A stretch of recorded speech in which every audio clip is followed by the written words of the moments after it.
should the Clippers keep the Kawhi, Paul George, and Harden big three? What's your thoughts on this? Hell no. Clean house. Well, that's it. Yet another Clippers meltdown in the playoffs. Means that Luka Doncic and the Mavs have finally beaten the LA team after 3 tries. And not only did they beat them, the Clippers got mauled. Game 5, 30-point loss. Luka with 35 while having a pretty bad cold. Game 6, 14-point loss in an elimination game, with Kyrie making the Clippers defense look like children. For the Dallas Mavericks, Irving dancing, prancing, pulls up, three-pointer, bang! And now they walk away, off to Cancun early, like every single damn season in the history of their franchise. But this particular elimination, it's not really surprising or funny. And besides, their best player and the guy who's actually won in his career, Kawhi Leonard, had a busted knee. So we still don't know what would happen if they had a fully healthy 100% claw. Regardless, it's just a bit sad to see some of the greatest players of the 2010s go out like this. Because for Westbrook, PG, and Harden, the chances of them adding rings to their storied careers are dwindling away. Westbrook is 35, PG is 34, Harden is also 34. It's still, not impossible for them to win a ring, but they'll probably have a ring chase to get it. Get massive pay cuts. Be that vet in the locker room. But if you're talking about them being the main guys or even second or third options in a championship team, Russ had his chances in OKC. PG had his chances with the Pacers and the Clippers. Harden's had the most chances with OKC, the Rockets, Brooklyn, of course. Just last year with the Sixers, and now with the Clippers. This doesn't mean that they're not some of the greats of the game, obviously. Russ is an MVP, the first guy since the Big O to average a triple-double for a whole season. PG's one of the best two-way players in the league history, one of the smoothest guys to ever do it at 6'8". And Harden, the Beard, is also an MVP, one of the best scorers the game has ever seen, and belongs to an elite set of guys who averaged 36 points in one season. Definitely still legends of the game. But it is what it is, man. Iverson couldn't do it, Barkley couldn't do it, Patrick Ewing, Carmelo Anthony, Stockton, and Malone. All still legends of the game, man. And it's just right to acknowledge the 3 Clippers guys as such. Respectfully though, we're about to go in on these guys. But then, that leads us to the question, what happens now? What's next for Kawhi, PG, Harden, and Westbrook, now that the Clippers have probably just blown their last chance? Let's start off with the newest piece of the team, and the guy who's supposed to be the cherry on top to get the Clippers over that hump, James Harden. And it just feels like this playoff disappointment, on top of the several playoff disappointments prior, just validates his reputation of being someone who ultimately falls short. Underwhelming first-round exits, to heartbreaking close calls, to limp performances in must-win games, James has really been through it all. Except for winning the ultimate prize. His most memorable playoff moments include putting up 14 points on 11 shots with 12 turnovers. Yes, 12 against GSW in 2015. The infamous 10-point game in a 39-point elimination game loss against a Spurs team without Kawhi. 11 points in an elimination game against the Heat. A big fat 0 points in the second half. Of course, who could forget the Game 7 meltdown against the Celtics, where he put up 9 points on 27% shooting in a 24-point loss. And this was the guy who's supposed to be as good of a scorer as MJ and Kobe. And that brings us to this year. In a situation where they desperately needed the machine gun dribbling, step backing, foul drawing Beard, what the Clippers got was a 16-point performance on 31% shooting. And I think it's finally time to close the door on James being one of the best players of a championship team. Even in his best years, he couldn't get close. And now, in probably his last chance for a deep playoff run, well, you saw what happened. After all of that, I think it's time to finally say goodbye to unstoppable MVP, 36 PPG, 10 assists stat monster, and for him to maybe try to ring chase with a significantly lesser role, like the next guy's been doing. To be honest though, that hasn't really worked out for him either. You know who I'm talking about. Russell Westbrook. Kudos to him for accepting lesser and lesser roles, ever since his last pretty good season in Washington. He started off terribly with the Lakers. Back in Southern California. Why not? That one is going to be way short, though. But still had his moments, particularly while coming off the bench. His averages dipped when he eventually landed on the Clippers, but he's still good as the energy guy and the leader of the second unit. He did pretty much what you could reasonably ask of him at this stage of his career, something that the Lakers really didn't. For the 2023-24 season, he put up 11.5 points, 5 assists, and 4.5 rebounds in 22 minutes a night. But he didn't feel detrimental to the team like he did with the Lakers.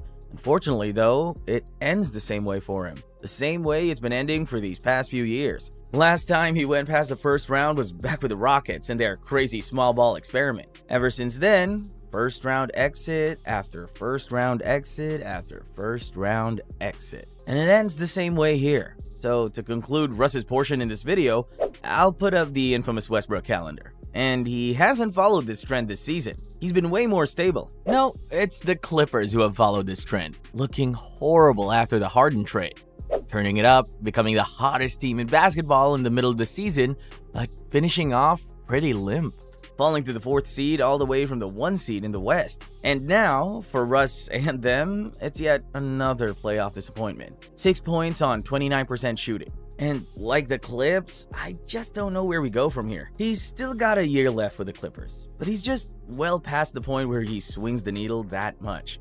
And if he does, unlike the next player, who was the most important piece in the infamous 2019 offseason that sent the Clippers down this road of perpetual ring-or-bust seasons, Paul George. Playoff P. Podcast P. This is a man who has been through it. From being decimated year after year by LeBron, getting bounced out in the first round by a rookie Donovan Mitchell, to his first season with the Clippers, where he got most of the blame for that horrible Game 7 against the Nuggets, where he put up 10 points on 4 of 16 shooting in a 15-point loss. Yes, he did gain a lot of people's respect back the next season after a pretty valiant effort against an amazing Suns team, dropping 41 points and 13 rebounds in Game 5 to keep a Kawhi-less team in it. All-NBA third-team selection helped too. He got injured the next season too, just playing 34 games. Meaning the Clippers played without their 2 stars for the season and missed the playoffs altogether. 2023 was once again a season of injuries, and PG and Kawhi only played about 50+ games each.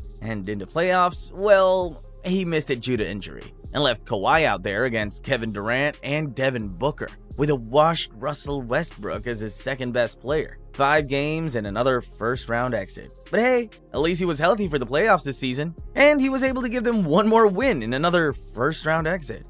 Yay! 18 points on 18 shots in an elimination game. Just shows that this is not the same PG anymore. Actually, no, it is still the same PG. The same playoff P, who's constantly been bounced out of the playoffs unceremoniously his whole career. And unlike Kawhi, he hasn't signed an extension, which means that he'll be an unrestricted free agent once he doesn't pick up his player option. And to be honest, really don't know if he's gonna resign. I mean, if he does, I don't think the situation's going to get better. Because, let's face it, the Clippers do not have flexibility, and they do not have assets. And that's because of that fateful trade that sent a buttload of assets to OKC. I don't think we need to remind you of the player who was traded for PG. And now, the OKC just finished top of the Western Conference, with the main piece of the PG trade being one of the top MVP candidates. So, is it time to say that PG's gonna retire without a ring? Not really. I mean, he can still ring chase and be a good option off the bench, maybe, but definitely not as a second, or maybe even a third option, man. And if that's too harsh for you, Bradley Beal was also a first-round exit this year, in a super team of his own,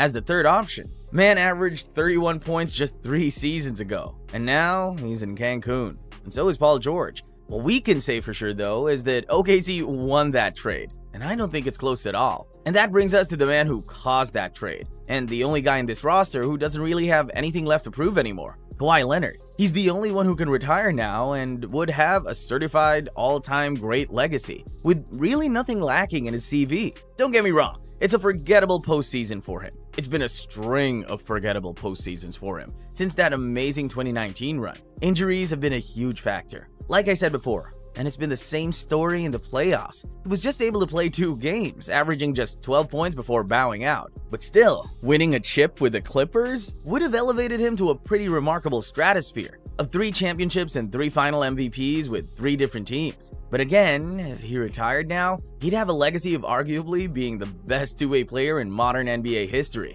as well as one of the most clutch players of all time. If you ask anybody about Kawhi Leonard, no one will mention this season. No one will mention his pretty disappointing playoff CV with the Clippers.